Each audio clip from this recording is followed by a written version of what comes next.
In this episode, we interview one of the preeminent marketers and strategists in the entire world, Seth Godin. Let's get started. Let's get some money. From New Money, New Problems, it's the New Money, New Problems podcast, a show for successful professionals searching for the tools they need to navigate financial opportunities and obstacles they've never seen. Negotiating compensation, purchasing your first investment property, helping your family with money, the highs and lows of entrepreneurship. New money brings new problems that require new solutions. Join us as we work through them together. I'm Brenton Harrison, and this is the New Money, New Problems podcast. Hello, my name is Brenton Harrison of New Money, New Problems, and your host for the New Money, New Problems podcast. On this week's episode, we have the extreme high honor of interviewing someone who I was introduced to by a friend, Kevin Jennings, years ago from his book, Purple Cow.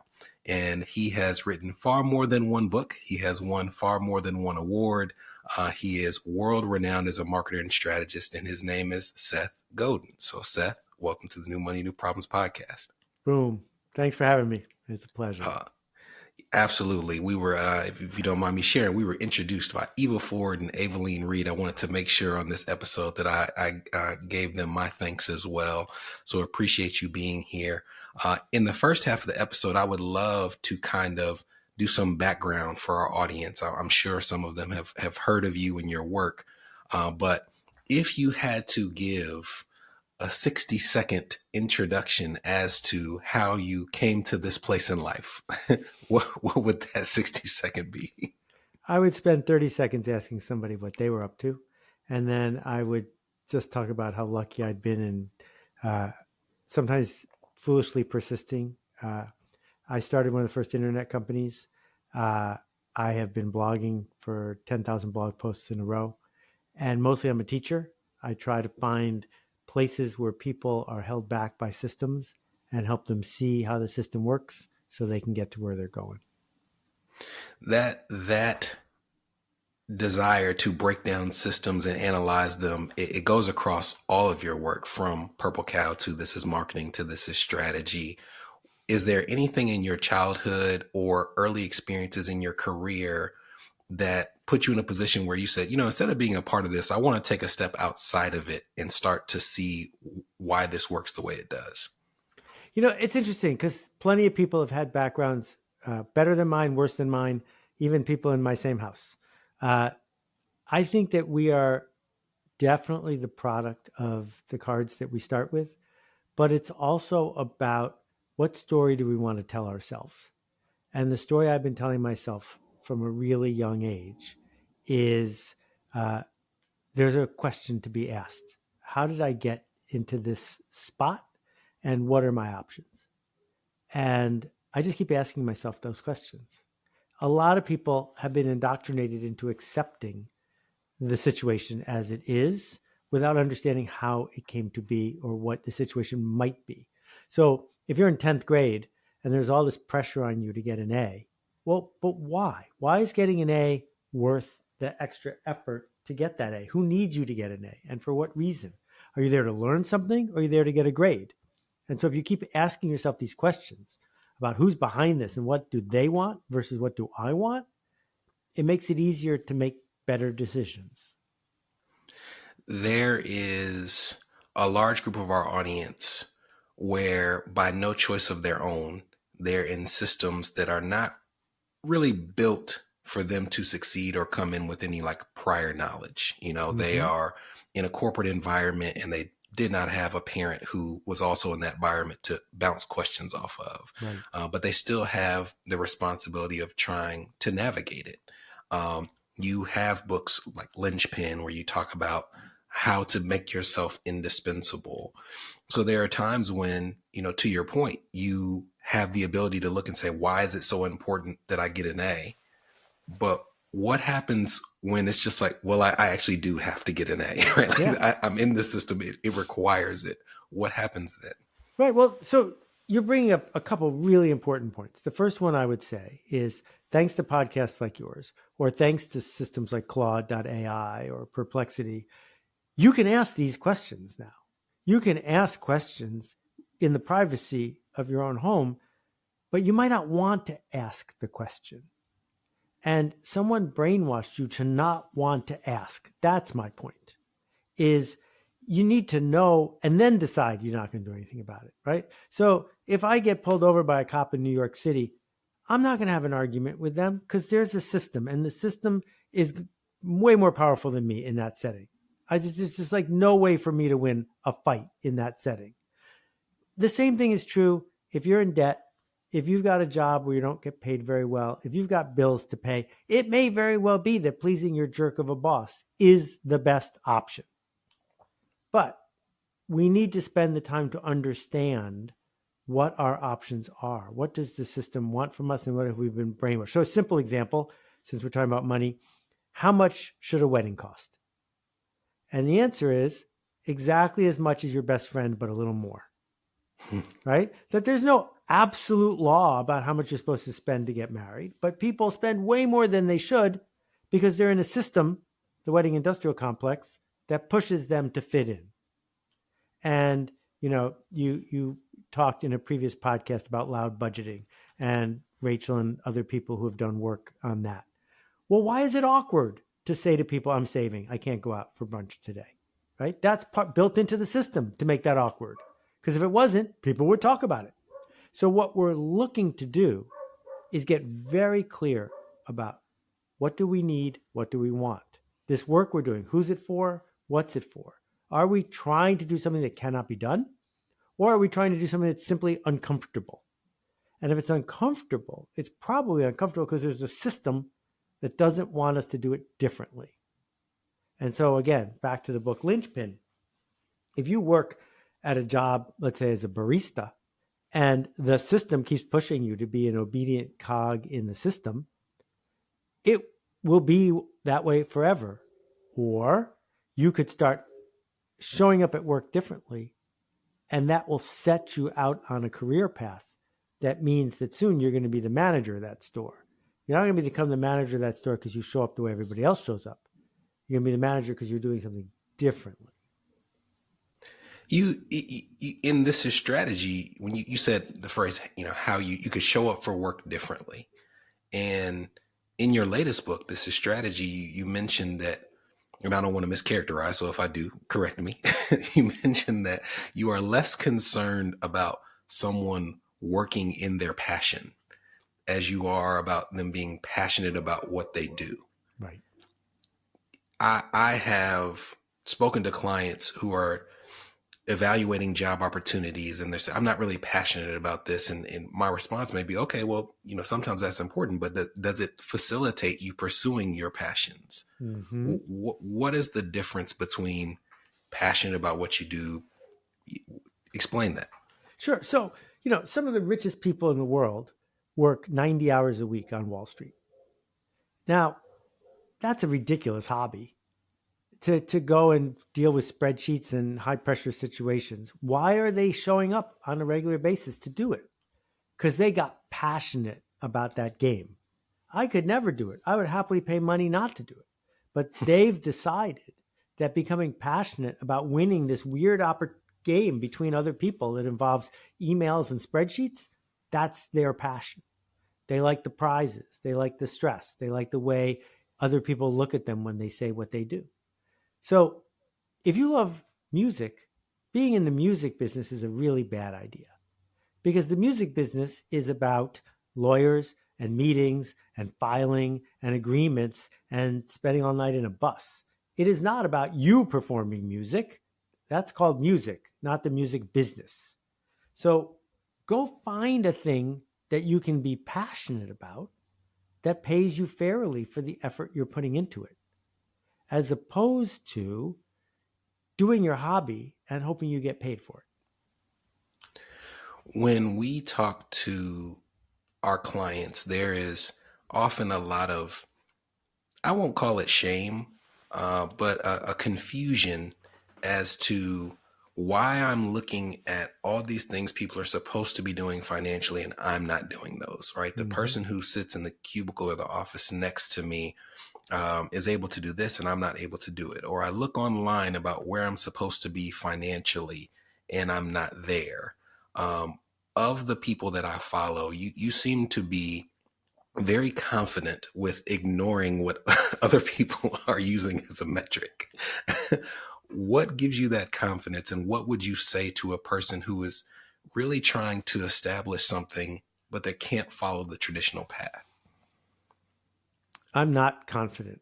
I am bulking myself up and appearing to be confident so I can stick with a path that serves me well.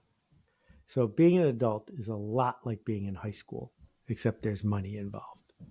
And so in high school, they make you feel bad that you're not at the table with the cool kids. And they make you feel bad that you're not playing varsity this or varsity that. And they make you feel bad if you didn't get into a famous college. Well, all of that is another definition of culture, of establishing what is, right? What are things like around here? People like us do things like this. That when I walk by a bunch of teenagers who all know the lyrics to some song I've never heard in my life, I feel left out because that's what drives culture forward. And the same way you learned in high school, just because the cool kids want you to smoke cigarettes doesn't mean you should, because now you're going to sign up for an expensive lifetime of addiction and death. There's all these other things in the world. Like, you know what? You're never going to be as superficially as attractive as somebody on TikTok. Okay, that's true. Don't go have plastic surgery. Just stop buying into what they're selling you and surround yourself instead with stories and with feedback loops that push you to become who you want to be, not who the system wants you to be. And, you know, if everyone, I was in the parking lot the other day and this woman said to her friend, "Great news, I made my last car payment, so I get to buy a new car next week." Well, no, that's not what that means. What it means is now you own your car and you get to drive it for free for as long as possible and put the car payments in the bank so that you can have freedom. But you know what the bank and the car company wants you to do? Go buy a new car next week. But don't buy a new car because they want you to. Don't buy a new car because their ads push your friends to push you. Buy a new car when it's the single best way for you to use your savings. And if you have a 4-year-old car that runs great, it's probably not the single best way for you to use your savings. You're speaking my language, because there is no expense I hate more than a car note. So, so I would be remiss if I didn't share a little bit about the person who turned me on to your work. It started with This Is Purple Cow. Then it was, I think it's Free Prize Inside. And his name is Kevin Jennings. And he is one of the first people I knew in my life who was just determined to make something happen no matter what, right? At an age where it's just like, why are you vision boarding at 5:30 in the morning? We're 15 years old. Like, you know, like everybody else has been up playing video games. Right. But when I look at his trajectory, when I look at your trajectory, I would describe you as someone who, just like, you've positioned yourself to pursue the things in which you find passion. You've written books on marketing strategy, but you've written books on climate change. You've written books on like all these different types of things. So I am sure, as we talked about passion versus, you know, the way you show up to work, how do you at this point in your career determine whether something is worth pursuing? So let's go back to where you were a few minutes ago. I think there's a huge difference between the output of what we create and the way we create it. Those are different things. So if someone is a great tennis instructor and all of a sudden no one on earth wanted to play tennis anymore, I think they could become a great instructor of just about anything. They could become an instructor, not just of, you know, a simple game like pickleball, but an instructor about how to trade put options on the Chicago Merc, because teaching is teaching. Teaching is pedagogy. How do I look someone in the eye and figure out where they're stuck? That's what they're doing. They're not playing tennis. They're teaching. So for me, marketing isn't something I was born to do. what I was born to do is a certain kind of teaching that lights me up. I'm also really curious. Those two things are what I dance between over and over again. But I wrote the first book on digital cash. And it was just as interesting for me to write about that and end up owning zero Bitcoin, by the way, to write about that as it was to write about Purple Cow, because they're just problems that I like to solve. So if you think that you have to do the thing, I think you might be making a mistake. The thing isn't what you think it is. It's the process. And there are so many places to do the process. So what it is to find financial independence, as you've taught so beautifully, is only two things: the way you spend money and the way you earn money. And the best way to earn money is to solve a problem for people who have money to spend. And if you can find a way to find passion in doing that, then you're never going to have to worry about making money. What are some of the metrics when you're looking for that problem that you can solve that tell you this isn't for me to solve or I don't want to solve this? Okay, so I think that there's stories and then there's stories about stories. You probably will get burnt out if you are working for someone who doesn't respect you, who abuses you, someone who's spoiled, somebody who doesn't appreciate the work, somebody who is disloyal or dishonest. Those things aren't generative and resilient.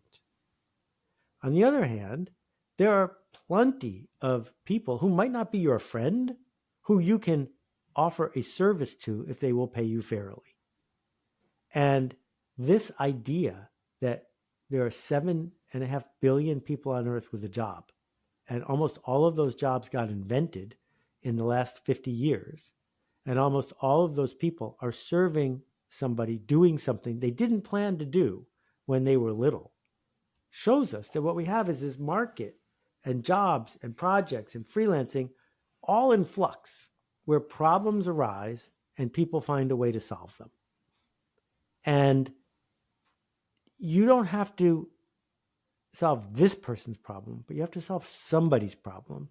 And I think you could find a way to do that you're proud of, where you get paid fairly. Let's say that you are the only woman in your department. You are the only Black person. You're the only Latina who is trying to advance themselves. And you have all these headwinds against you. You didn't go to the right school. You don't have the right parents or the right pedigree, but you're still trying to advance yourself. I believe the confidence in myself and our firm. When I talk to a client, I say, if you just go earn the money, like we'll help you figure out what to do with it. But they have to go and earn it. Purple Cow, making yourself unique. What do you think a person in a situation like that can do to make themselves pop in a way that allows them to continue to advance?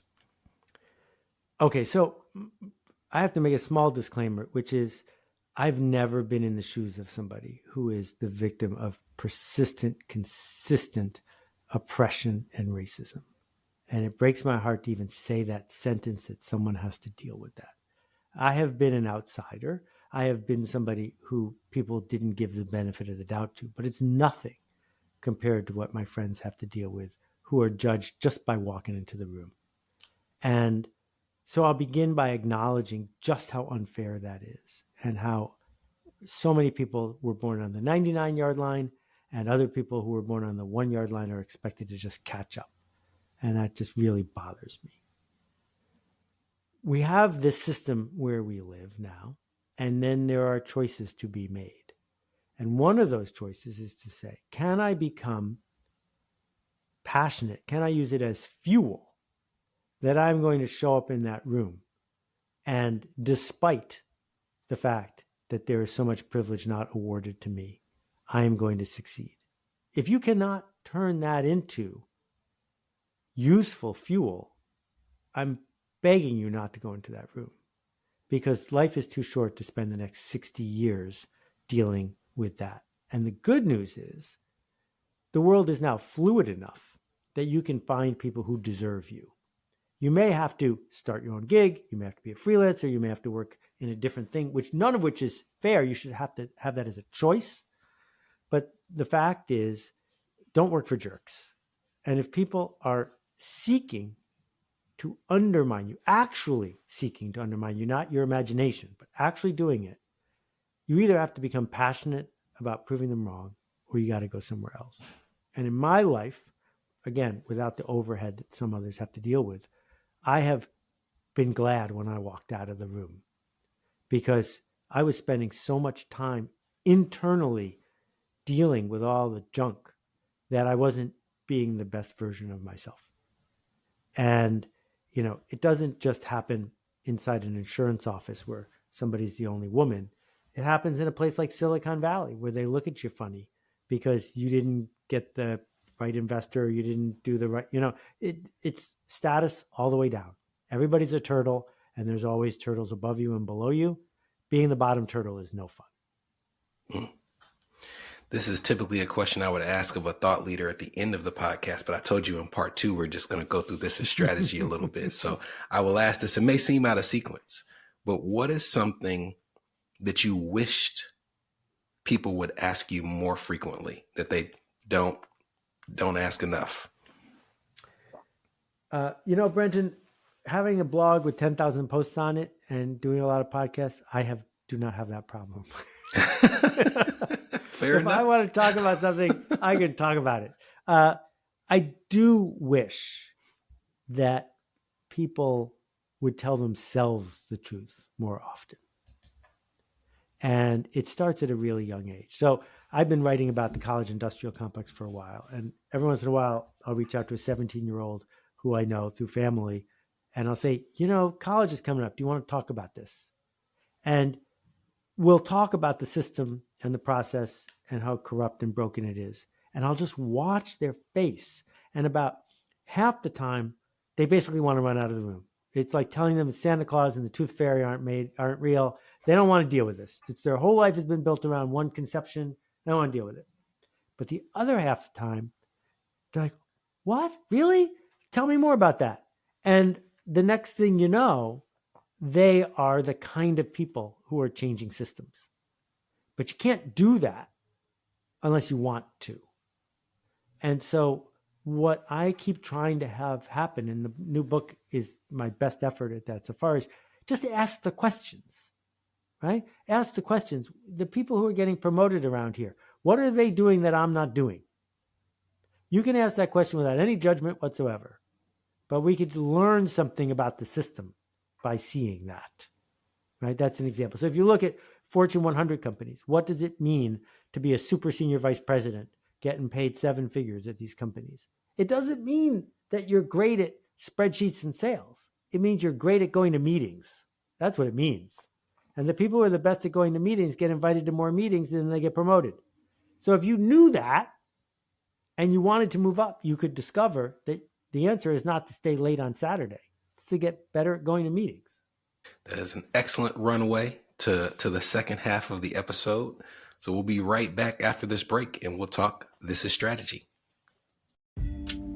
This is the New Money, New Problems podcast, a show for successful professionals searching for the tools they need to navigate financial opportunities and obstacles they've never seen. We'll be right back. Are you wondering what new money problems you might be overlooking in your financial life? If so, we've got great news.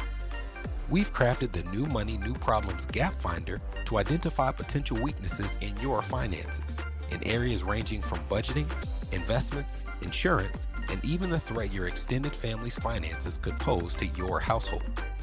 Please head to newmoneynewproblems.com/gapfinder to complete it today. Again, that's newmoneynewproblems.com/gapfinder to take the assessment.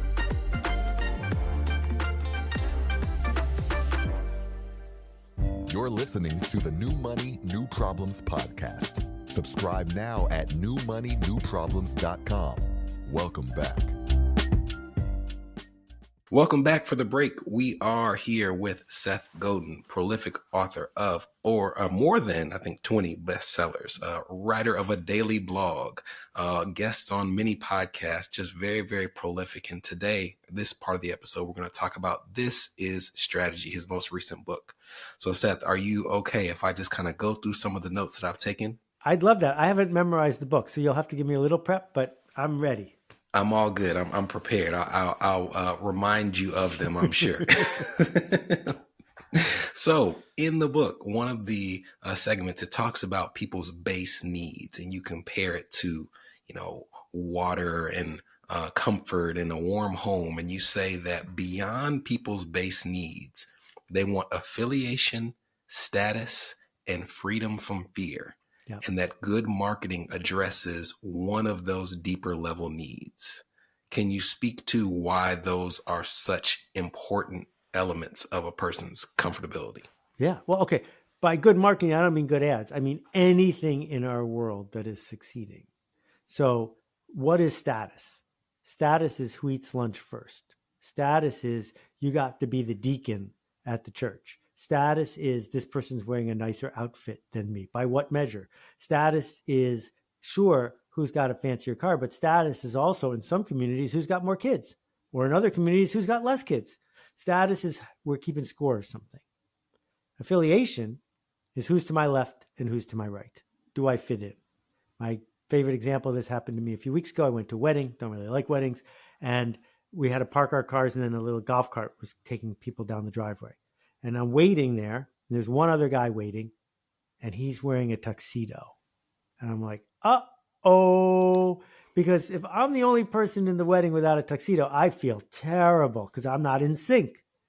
Then two other people show up. They're wearing suits. And I watch the guy with the tuxedo go to himself and go, uh-oh, because he's the only guy in a tuxedo, right? So those things drive us so far.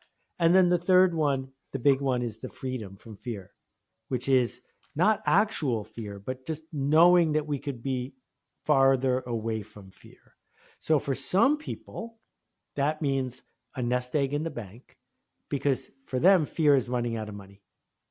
But for other people, and this is a huge portion of the US population, it's always being in debt. Because if you're always in just the right amount of debt, you don't have to think very hard about money. You just have to barely stay above. So now you're not afraid of the choices because you have no choices. Freedom from fear. In our work, probably the toughest conversation to have with a person is when they are in a house that they need to sell. Mm-hmm. They bought too much house. They bought too much car. They're in a job that they need to quit, or they have goals where they just don't make enough money to reach those goals. Mm-hmm. And in the book, you say that one of the biggest reasons that people stay in systems is sunk costs. Yeah. The money and the time that they've already put into something. How do you overcome that sunk cost preventing you from doing something that just objectively needs to be done? So you need to begin by understanding what it even is. So a couple simple examples. You saved up and you got $100 tickets to go see a musician, and the concert starts in an hour. And you're walking to the concert, and as you're walking, you run into your best friend from college who you haven't seen. And he says, we're having my birthday party at the fanciest restaurant in town, and there are going to be all these people you've ever wanted to meet there. Come as my guest. Should you go? Or should you say, I never want to see you again, and go to the $100 concert because you paid $100? It's very clear you should go to the dinner, because the $100 ticket is a gift from your former self to you. The you of yesterday gave you those tickets, and you don't have to take them because you got a better offer. That if you went to law school and 15 years later, there are no good jobs for lawyers, you hate being a lawyer gives you a stomach ache, you don't have to be a lawyer tomorrow, because that law degree is a gift from the old version of you. And we have no trouble, I hope, not using a gift that some stranger gives us if it's not good for us. If a stranger gives you an armadillo and says you need to take this on as a pet for the rest of your life, you say, I don't want an armadillo. Well, The same thing's true with that house that's too big for you and your family, because that's a gift that you worked really hard, the old you, to get. And you can say to the old you, you know what I'd rather have? I'd rather have the cash and freedom I can get if I sell this house. That's great. Great advice that I'm going to steal. Please do. That's why I'm here. There's another section in the book where you talk about the elements, and I'm actually going to pull up my notes, so I'm going to cheat a little bit. That you talk about like the elements of a project. And you said that there's 3 ways to put effort into a project. One of them is chores and tasks. And then the second is leverage and outsourcing. And the third is emotional labor. And if I read correctly, we're trying to get to the point where we're spending more time on emotional labor, right? How do you position yourself so that you're not doing the chores and the tasks? Well, first you got to decide you don't want to do the chores and the tasks. Most of us sign up for jobs, which are just chores and tasks. We want the boss to take responsibility, and we'll just do what we're told. When someone says, I'm just doing my job, what they're saying is, I'm doing chores and tasks right now. And the 2 problems with that are, 1, you don't get paid very much to do that because they can find somebody else to do chores and tasks. And number 2, AI is going to do chores and tasks for free. So if that's your job and you love it and you're getting paid fairly, please keep doing it. But if you want to move up, what it is to move up is to decide to become the person who hires folks who do chores and tasks, and instead makes plans, makes strategies, solves interesting problems. And the challenge of solving an interesting problem is that you went to school for 12 or 15 or whatever years, and not once did they ask you a question they didn't know the answer to. And when you go to work, if you're going to do important work, your job is to solve a problem that no one knows the answer to. This next one connects to that because it's about how you charge for the work that you do. Mm-hmm. And I want to read this quote exactly. It says, open quote, "If you sell your time at the lowest possible price, you'll always be busy helping someone else get to where they're going. Successful people figure out how to trade their time and effort for the change they seek to make in the world." I don't even know if that's a question as much as, man. But if you could expound. Well, okay, so, some of the people listening to this are freelancers. You have only one boss, and it's you.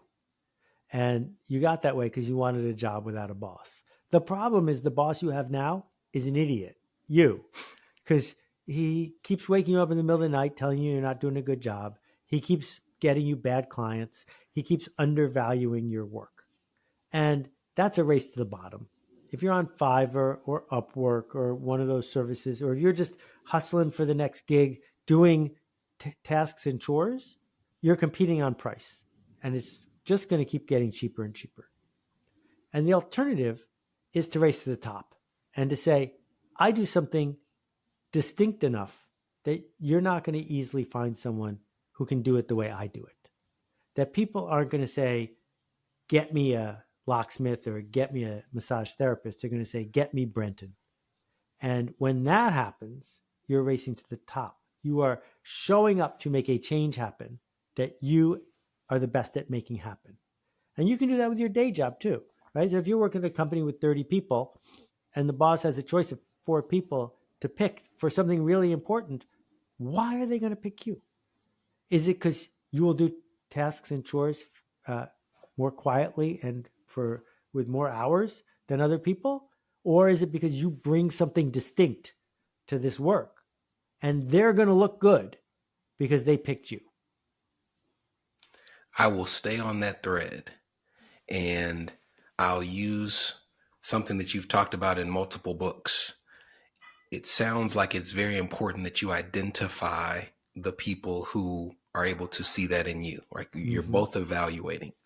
Right. And in both This Is Strategy and some of your earlier works, you tell people to effectively ignore those who come to your business or your work down the line, and to focus the majority of your efforts on those who pay attention to it first, the early adopters.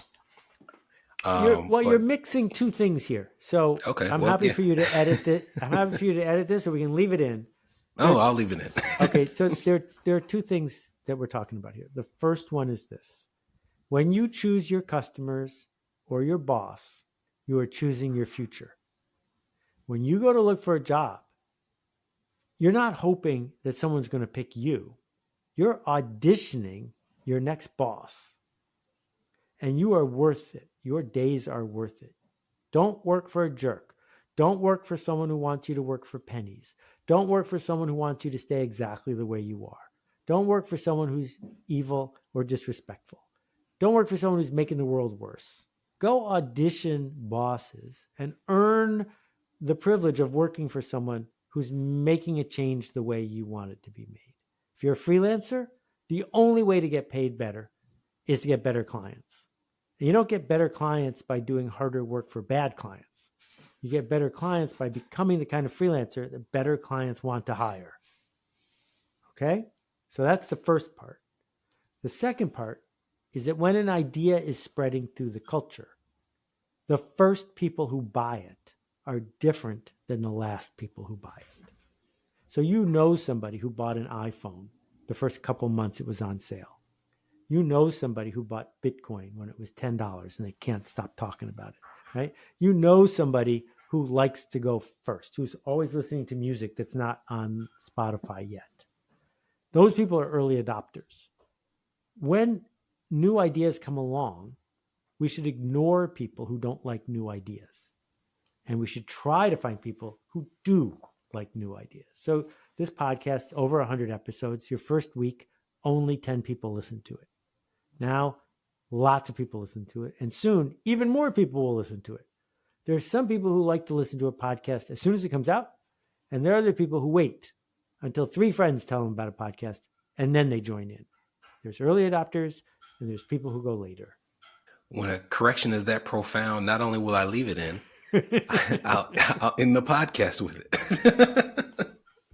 This was so enjoyable. Like I said, I so appreciate your time. We will put the link, of course, to This Is Strategy and your other works in the show notes to this episode. But is there anything else you would like to share in terms of what people should pay attention to, how to reach you, and the like? So my best advice is this. You need to find 3 friends who have listened to all the episodes of this podcast. And you need to talk to those people once a week until you're all comfortable with the story you're telling yourselves about money.